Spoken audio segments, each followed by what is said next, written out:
तो सर, जैसा कि आज के टाइम पे सभी लोग कोई ना कोई एआई पोर्टल यूज़ कर रहे हैं जिससे वो म्यूज़िक बना रहे हैं। हुँ, तो क्या आप जी। भी कोई एआई पोर्टल का इस्तेमाल करते हैं जैसे सुनो डॉट एआई या फिर कोई और म्यूज़िक बनाने के लिए? और वो कितना ज़्यादा यूज़फुल है बॉलीवुड में या कहीं पर भी म्यूज़िक इंडस्ट्री में? करेक्ट। अभी देखो ऐसा है कि अभी ये एआई से रिलेटेड तो बहुत सारा सब कुछ आ गया, हर फील्ड में आ गया है एआई कहीं न कहीं। तो काफ़ी सारे संगीतकार एक आइडिया लेने के लिए या कुछ लिरिक्स डिफरेंट निकालने के लिए एआई का यूज़ करते हैं, है ना? और सुनो में भी वो कुछ लिरिक्स को डाल के उससे कुछ कंपोज़िशन माँगते हैं एक आइडिया के तौर पे। पर ज़रूरी नहीं है कि उससे एक आइडिया मिल सकता है, लेकिन वो ट्रैक को हम फाइनली यूज़ नहीं कर सकते हैं। उस आइडिया को लेके उसमें कुछ अपना ऐड करके कुछ नया भले बना सकते हैं।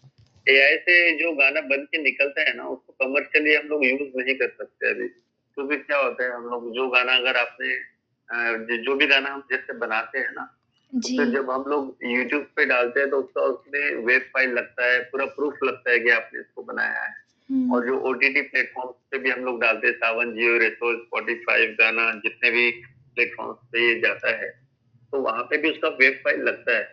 तो उसके करता-धरता आप रहो और आपने ही बनाया हो पूरा प्रूफ रहता है, तो ही वो मोनेटाइज़ होता है, तो ही लेते हैं। एआई वो जस्ट आइडिया के लिए है। अब एआई में क्या होता है, कभी-कभी वो एआई अपना थॉट समझता नहीं है, मूड समझता नहीं है ना?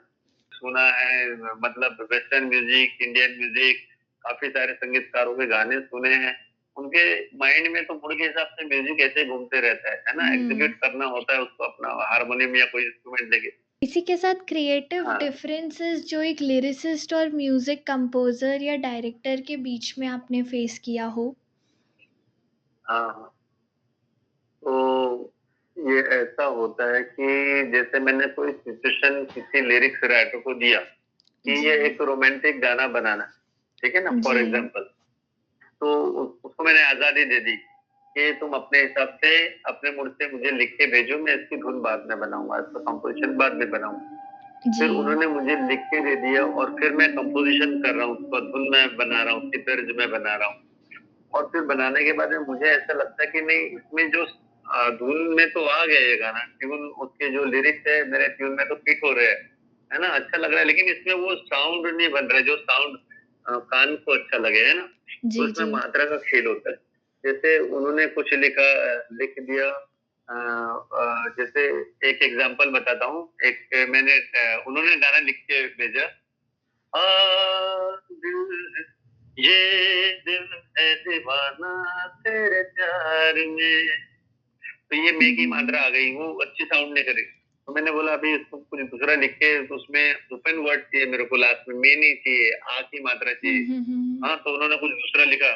अ, अब फिर उन्होंने कुछ दूसरा लिख के दे दी जिसमें लास्ट में आ, गा, जा ऐसे ओपन कुछ मात्रा है ना, तो वो साउंड अच्छा लग रहा है उसका फिर डिफरेंट जी। है जी। ना? तो साउंड अच्छा बनाने के लिए शब्दों का चयन डिफरेंट उनको बोलना पड़ता है कि कुछ अलग शब्दों का यूज़ करो, इस्तेमाल करो। फिर वापस वो लिख के भेजते हैं, वापस गा के देखता हूँ तो अच्छा साउंड कर रहा है, वेरी गुड, वेरी नाइस। हुँ। कभी-कभी ऐसा होता है कि जैसे मैंने कोई गाना अभी हिंदी में बना लिया, ठीक है? जी। अभी कोई एक मराठी मूवी आई, अब मैं मराठी मूवी के लिए मेरे पास कंपोज़िशन नहीं है, तो मैं उनको हिंदी गाना सुना दिया। एक मूड होता है, वो मराठी में भी रोमांस का मूड वही होगा, हिंदी में भी वही होगा, है ना? जी। तो अब जब जैसे मैंने उनको गाना एक सुनाया, आवाज़ करे हम आज प्यार में।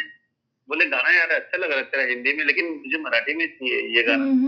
बोला ठीक है राइटर से लिखवा देता हूँ। तो अभी राइटर उसी धुन के ऊपर मराठी में लिख दिया, ये प्रेम रंग याद दोघ रंग या।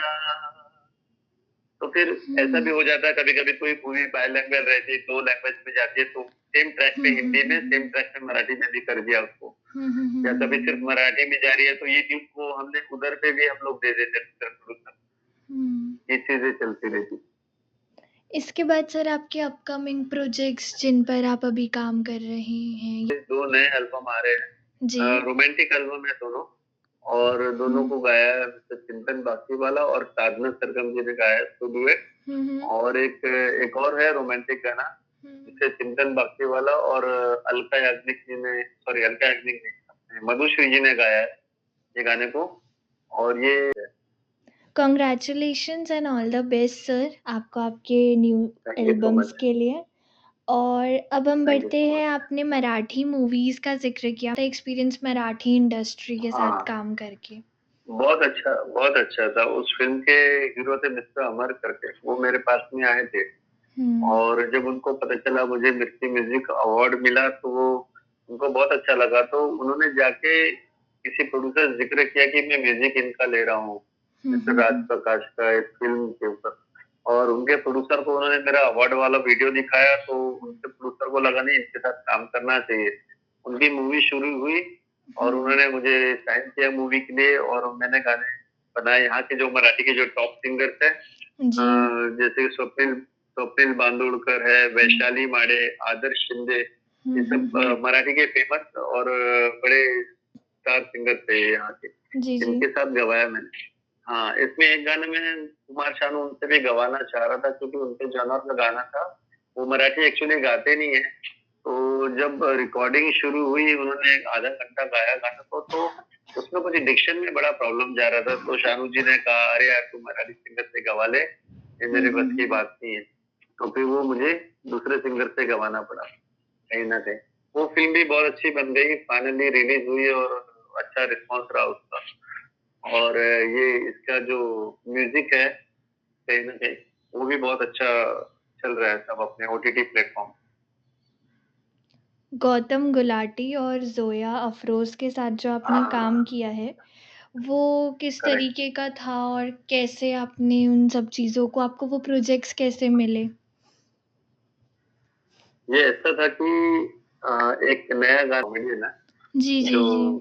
कॉमेडी सर्कस के विनर भी रहे, फेमस है काफ़ी। जी। उनके सिस्टर ने मुझे प्रोड्यूसर से मिलाया, उनको वो गाना पसंद आया, तो उन्होंने साइन किया था मुझे। और गाना बहुत ही अच्छा बना।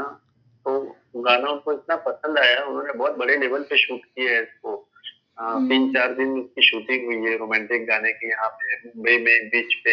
हम्म। और एक यहाँ पे फिल्मिस्तान स्टूडियो है वहाँ पे। और उसमें उन्होंने स्टार बोले मैं इसका वीडियो बहुत अच्छा बनाऊँगा, तो उन्होंने फिर गौतम गुलाटी जो बिग बॉस में थे उनको लिया, जी और जोया अफरोज जो मिस इंडिया रह चुकी। जी जी बहुत ही जी। अच्छा एल्बम बना हुआ है ये, लगभग अभी 100 दफ़ा सोचा यही। यही। ओके, 100 दफ़ा सोचा हाँ, यही, तुझमें मैंने गौतम गुलाटी और सोचा यही। जोया अफरोज का जोया। गाना। फेवरेट कंपोजिशन सर अब तक आपके जितने भी कंपोजिशन है उसमें से सबसे ज्यादा आपको कौन सा पसंद आया? एक गुज़ारिश कर लूँ मैं, ये एक गाना है, यूट्यूब पे देखिएगा। ये भी अच्छा गाना है, ये अमन त्रिखा ने गाया था। वो भी गाना मुझे बहुत पसंद है।